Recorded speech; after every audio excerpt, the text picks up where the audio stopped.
आपण पाहत आहात महाराष्ट्र वृत्तदर्शन न्यूज, रोखठोक आणि निर्भीड।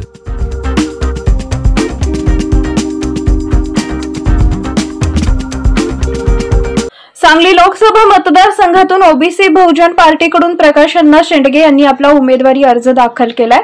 यावेळेला ओबीसी समाजाचे नेते आणि कार्यकर्ते मोठ्या संख्येने उपस्थित होते। ओबीसी समाजाच्या न्याय हक्कासाठी माझी उमेदवारी असून प्रस्तावित विरुद्ध विस्थापित अशी लढत या ठिकाणी होणार आहे आणि माझा विजय निश्चित आहे, अशी प्रतिक्रिया प्रकाश अण्णा शेंडगे यांनी दिली आहे।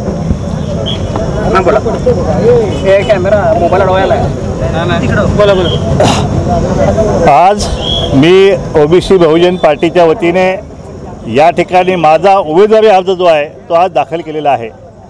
या सांगली जिल्ह्याच्या इतिहासामध्ये ओबीसी म्हणून कुठल्या नेत्यानं जर दाखल केला असेल तो मी दाखल केलेला आहे आणि त्यामुळे एक वेगळं राजकीय चित्र जे आहे, एक सामाजिक न्यायाची भूमिका म्हणून या ठिकाणी मी ओबीसी भटके विमुक्त, त्याचप्रमाणे अल्पसंख्याक असतील, मागासवर्गीय असेल, यांच्या न्यायाचा लढा जो आहे तो आजच्या उमेदवारीचा अर्ज भरून मी या महाराष्ट्रामध्ये हे रणशिंग फुंकलेलं आहे। आणि नक्कीच माझ्या मते या ठिकाणी सांगली जिल्ह्यामध्ये जर सामाजिक स्थिती बघितली तर या ठिकाणी धनगर समाज हा मोठ्या संख्येने आहे, ओबीसी समाज मोठ्या संख्येने आहे, अल्पसंख्याक मागासवर्गीय मोठ्या संख्येने आहे आणि यापूर्वी आम्ही आरक्षणवाद्याला मतदान केले पाहिजे अशा प्रकारचं आव्हान आमच्या ओबीसी एल्गार मेळाव्यातून संपूर्ण महाराष्ट्रामध्ये लाखांचे मेळावे झाले, त्या ठिकाणी आम्ही आव्हान केलेलं आहे।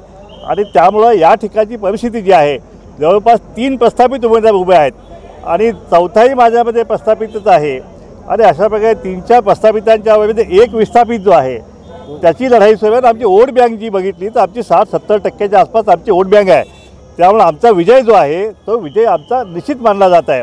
या सांगली जिल्ह्याच्या विकासाचं जर बोलायचं झालं तर गेल्या 5-25 वर्षामध्ये या जिल्ह्याची अधोगती जेवढी झाली तेवढी या महाराष्ट्रात कुठल्या जिल्ह्यात झालेली नाही आहे। एकही नवीन प्रकल्प या ठिकाणी आलेला आहे, दुष्काळी भागाच्या योजना अजून रखडलेल्या आहेत, पाण्याचे प्रश्न आहेत, पिण्याचे पाण्याचे प्रश्न आहेत। आमच्या जत तालुक्यामध्ये पिण्याचे अजून वणवण संपत नाही आहे। ज्या भागामध्ये मी पाणी आणलं तेवढाच भाग फक्त सुजलाम झाला, पण त्यानंतर मात्र त्या ठिकाणी पाण्याच्या नावानं बोंब अजूनही चालू आहे।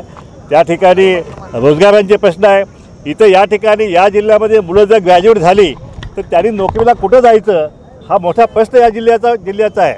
हे कुणीही एकाही नेत्याने या ठिकाणी एखादा प्रकल्प पाडून 5-25 लोकांना रोजगार मिळेल असा कुठलाही प्रयत्न या ठिकाणी केला नाही।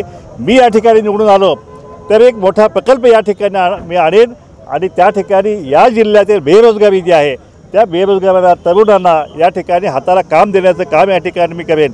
या ठिकाणी सांगली जिल्ह्यातले जे MIDC आहेत, उद्योग आहेत, ज्या ठिकाणी उद्योगधंदे चालतात, आपण जर पाहिलं तर जवळजवळ 80% MIDC जे आहे सगळ्या उद्योगधंदे बंद झालेले आहेत, सगळ्या ओस पडलेले आहेत। त्या ठिकाणी आमचं हळदीचं मार्केट अख्ख्या देशामध्ये सांगलीचं हळदीचं मार्केट हे सगळ्यात टॉप नंबरचं होतं, 1 नंबरचं हळदीचं मार्केट होतं। आज ते जवळपास 30% फक्त हळदीचं मार्केट झालेलं आहे, बाकी ठिकाणी हळदीचं मार्केटसुद्धा शिफ्ट झालेलं आहे। या ठिकाणी शेतकऱ्यांना MSPचा भाव मिळत नाही आहे, काटाबारी राजरोसपणे केली जाते। अनेक वेळा शेतकऱ्यांची आंदोलन झाली पण एक कारखानदार काय कोणाला जुमानत नाही आहेत। अशा प्रकारे शेतकऱ्यांच्यावरती जे अन्याय जो आहे तो अन्यायसुद्धा जो आहे तो मी खासदार झाल्यानंतर एकाही शेतकऱ्याला मी कर्ज माफी म्हणणार नाही, मी कर्जमुक्ती या शेतकऱ्यांना मी कर्जमुक्ती दिल्याशिवाय राहणार नाही आहे। शेतकऱ्यांचे प्रश्न, विद्यार्थ्यांचे प्रश्न, सर्वांगीण विकास जो आहे, शहर बकाल झालेला आहे। एकही नवीन तुम्ही बघाल तर 25 वर्षापूर्वी सांगली शहर आज तसंच आहे, त्यामुळे इथं काही नवीन घडलेलं नाही आहे।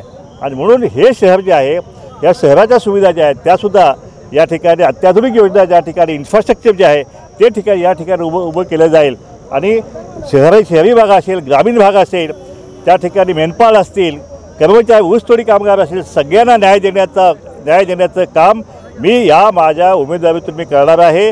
आमच्या मागे कुठल्याही परिस्थितीत आमची धनपेटी रिकामी आहे पण आमची मतपेटी जी आहे ती मात्र भरलेली आहे, त्यामुळं आमचा विजय जो आहे तो आमचा विजय या ठिकाणी निश्चित आहे।